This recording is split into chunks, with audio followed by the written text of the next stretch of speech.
네, 이번엔 국회로 가봅니다. 이른바 공소 취소 거래설을 두고 민주당은 강력 대응으로 수습을 시도하지만 김어준 씨 책임론으로 여진이 이어지고 있습니다. 국민의힘에선 이정현 공천관리위원장이 전격 사퇴를 선언했습니다. 자세한 내용 국회 연결해서 알아보겠습니다. 김다현 기자. 네, 국회입니다. 네, 민주당 정청래 대표가 어제 강력 대응 방침을 밝혔는데 논란은 가라앉지 않고 있죠. 네, 그렇습니다. 더불어민주당은 어제 의혹을 제기한 장인수 씨를 허위사실 적시 명예훼손 혐의로 고발하기로 했는데요. 하지만 왜 이틀이나 늦었는지, 또 해당 의혹이 제기된 유튜브 채널 운영자 김어준 씨를 왜 고발 대상에서 제외했는지 친명계를 중심으로 비판은 이어지고 있습니다. 박찬대 의원은 김 씨가 고발 대상에서 제외된 건 국민과 지지자들의 정서와는 차이가 있는 것 같다고 말했고요. 한정혜 정책위 의장은 검증 불가능한 내용을 사실처럼 공론장으로 유통하는 건 문제가 있다며 김 씨가 언론사 대표로서 유감을 표명하는 게 책임 있는 자세가 아닌가 싶다고 언급했습니다. 송영길 전 민주당 대표도 라디오에서 김어준 씨 유튜브에서 섭외가 오더라도 나가고 싶지 않다고 밝혔습니다. 여권 핵심 인사는 YTN에 김어준의 뉴스공장이 언론사로 등록돼 있는 만큼 향후 방송미디어통신심의위원회의 제재를 받을 수 있다고 전망했습니다. 이런 지지층 내 압박 속에 김어준 씨는 오늘 방송에서 고소고발이 들어오면 오히려 좋다면서 장인수 씨의 특종을 사전 조율하지 않았다는 걸 증명할 수 있을 거라고 강조했습니다. 검찰개혁 후속 법안을 둘러싸고 김 씨가 법사위 강경파에 힘을 싣던 상황과 거래설을 연관짓는 시선도 적지 않은데요. 정청래 대표는 오늘 최고위원회의에서 거래설은 언급하지 않고 검찰개혁을 물밑 조율 중이라며 지지층 달래기에 나섰습니다. 발언 직접 들어보겠습니다. 국민 눈높이에 맞는 검찰개혁이 될 수 있도록 당대표인 제가 물밑 조율을 지금 하고 있습니다. 국민의힘 송원석 원내대표는 아침 회의에서 거래설을 공소취소 외압으로 규정하고 정성호 법무부 장관에 대한 탄핵소추가 필요하다고 강조했습니다.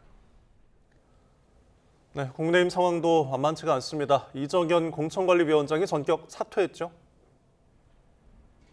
네, 갑작스럽게 사퇴 의사를 밝혔습니다. 지난달 12일 임명된 이후 29일 만입니다. 이정현 공천관리위원장은 여러 의견을 존중하는 과정에서 자신이 생각했던 방향을 더는 추진하기 어렵다고 판단했다고만 설명했습니다. 긴급회의를 진행한 지도부는 이정현 위원장 복귀를 설득할 것으로 전망됩니다. 오세훈 서울시장이 혁신선대위 구성 등 장동혁 지도부의 변화를 요구하며 공천을 신청하지 않은 것과 맞물려 선거 상황이 표류하는 모습인데요. 장 대표는 서울시장 추가 접수에는 이런 말로 부정적인 뜻을 표현했습니다. 공천은 공정이 생명이라고 생각합니다. 연락이 닿는 대로 이정현 위원장이 만나 뵙고 말씀을 듣도록 하겠습니다. 네, 사실상 장동혁 대표의 이선 후퇴를 요구하는 오 시장은 일단은 더 버틸 것으로 파악됐는데요. 소장파 김재섭 의원은 오 시장은 이기는 선거를 위해 변화를 요구하는 거라면서 지도부의 선당 후사를 요구한 반면 당권파 조광한 최고위원은 안철수 의원을 설득하는 등의 플랜 B를 제안했습니다. 역시 공천 작업 중인 민주당에선 통일교 의혹으로 몸을 낮췄던 전재수 의원이 부산시장 후보로 추가 신청을 마쳤습니다. 충북지사는 노영민 전 대통령 비서실장과 송기섭 전 진천군수, 신용환 전 지방시대위원회 부위원장, 한범덕 전 청주시장 등 4명의 경선이 진행됩니다. 대전 충남 통합을 요구하며 삭발까지 했던 민주당 박범계 의원은 불출마를 선언했습니다. 지금까지 국회에서 전해드렸습니다. 정부가 석유 제품의 가격 상한을 정하는 최고 가격제를 30년 만에 시행하면서 전국 주유소 기름 가격도 크게 떨어지고 있습니다. 중동 전쟁이 지속되면서 우리 석유화학 업계는 직격탄을 맞고 있습니다. 네, 이번에는 경제 산업 현장에 나가 있는 취재기자 연결해 자세히 알아보겠습니다. 먼저 정현우 기자. 네, 서울 만남의 광장에 있는 주유소에 나와 있습니다. 오선열 기자는 어디에 나가 있습니까? 네, 전남 여수 국가산업단지에 나와 있습니다. 네, 기름값부터 살펴보겠습니다. 정현우 기자, 석유 최고 가격제 시행 이후로 일선 주유소 판매 가격도 크게 떨어졌죠? 네, 석유 최고가격계 시행 첫날인 오늘 이곳 주유소 가격표를 보면 휘발유는 리터당 1,799원, 경유가 1,798원입니다. 어제와 비교를 했을 때 각각 54원, 72원씩 떨어진 가격입니다. 정부가 30년 만에 석유 제품 최고가격 지정제를 꺼내든 첫날 이렇게 전국에 있는 기름값이 크게 내려가고 있는 모습입니다. 4일 연속 하락인데 특히 오늘 하락폭이 수십 원대로 상당히 커진 모습입니다. 정오 기준으로 전국 주유소 평균 리터당 휘발유 가격을 보면 1,872원으로 어제보다 26원이 내려갔습니다. 경유는 34원이나 내려간 리터당 1,884원으로 1,800원대에 안착했습니다. 기름값이 비싼 편인 서울 지역 가격도 1,800원대에 진입했습니다.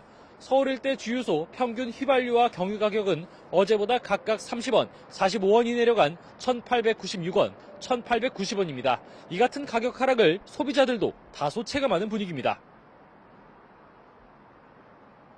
중동 사태 때문에 갑자기 그 기름값이 급등하니까 체감이 굉장히 놀라울 정도로 좀 심각하고요. 단가는 좀 떨어졌다는 게 느껴집니다. 여기서 좀 더 떨어졌으면 좋겠죠. 네, 정부가 정해둔 정유사 공급 최고 가격은 휘발유 1,724원, 경유 1,713원입니다.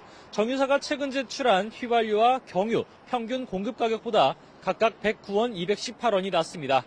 주유소 가격에도 그만큼의 하락폭이 반영된다면 기름값은 1,800원 초반대로 떨어질 것이란 기대감도 있습니다.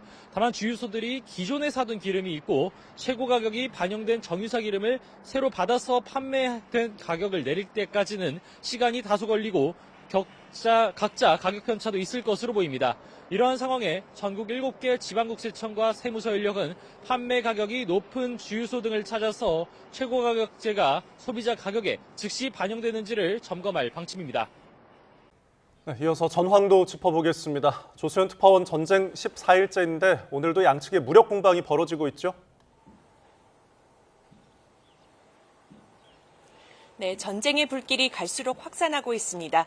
이스라엘군은 오늘 새벽 이란을 상대로 대규모 공습을 재개했습니다. 테헤란에 있는 정권 기반 시설들을 타격했는데요. 현지 주민들은 강력한 폭발에 집이 흔들렸다고 말했습니다. 이스라엘군은 지난 하루 동안 이란 서부와 중부에서 200개가 넘는 표적을 타격했다고 밝혔습니다. 여기에는 미사일 발사대와 방어 체계가 포함됐습니다.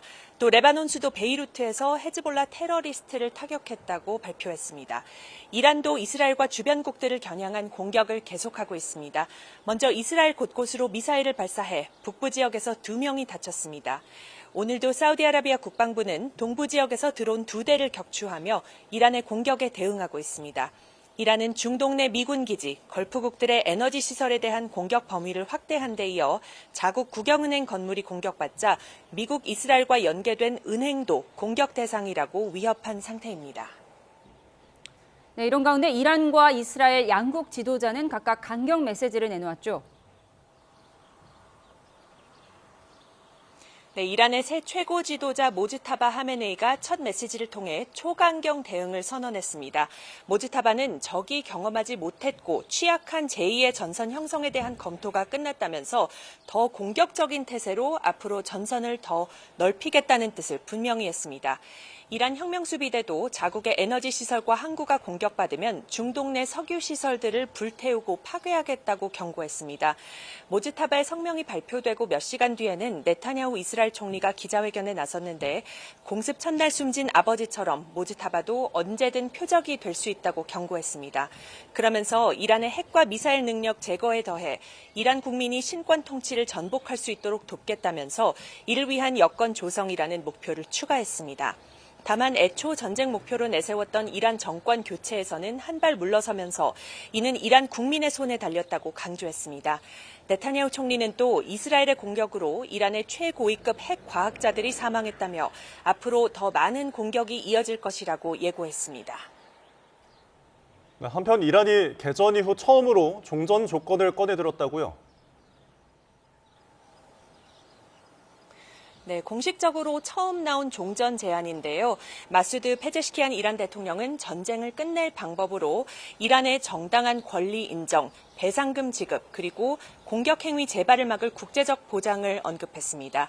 페제시키안 대통령이 언급한 정당한 권리에는 이란의 핵 프로그램 개발 권리도 포함된 것으로 해석됩니다.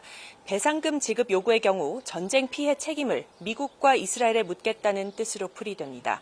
이런 상황에서 도널드 트럼프 미국 대통령은 테러리스트 정권인 이란을 군사적, 경제적 그리고 다른 모든 방면에서 완전히 파괴하고 있다면서 오늘 무슨 일이 일어나는지 지켜봐라 이렇게 경고했습니다.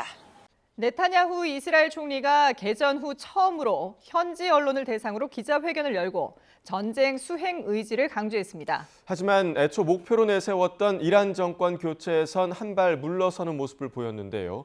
이스라엘이 이란 정권 붕괴 대신 군사력 약화로 목표를 수정했다는 분석도 나왔습니다. 보도에 유투권 기자입니다. 이란 최고 지도자 모즈타바의 첫 성명이 발표되고 몇 시간 뒤 네타냐후 총리가 기자회견에 나섰습니다.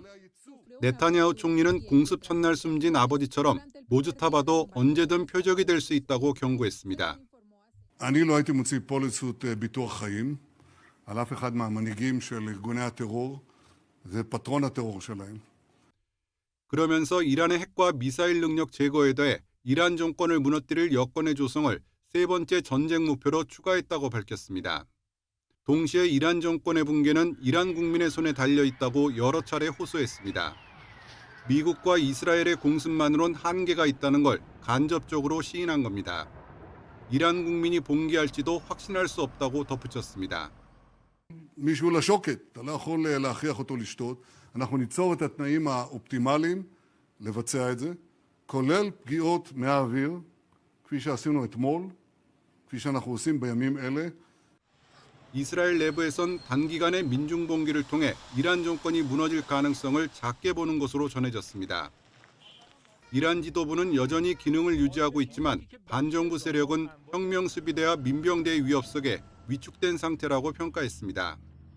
이에 따라 작전의 목표를 정권 붕괴에서 군사력 약화로 틀었다는 분석도 나왔습니다. 하지만 전쟁의 종료 시점이나 출구 전략에 대해선 어떠한 언급도 나오지 않고 있습니다. 국제유가 폭등과 반전 여론에 밀려 연일 종전을 입에 올리는 트럼프 대통령과 여전히 뚜렷한 온도차를 보이고 있습니다. YTN 유튜관입니다.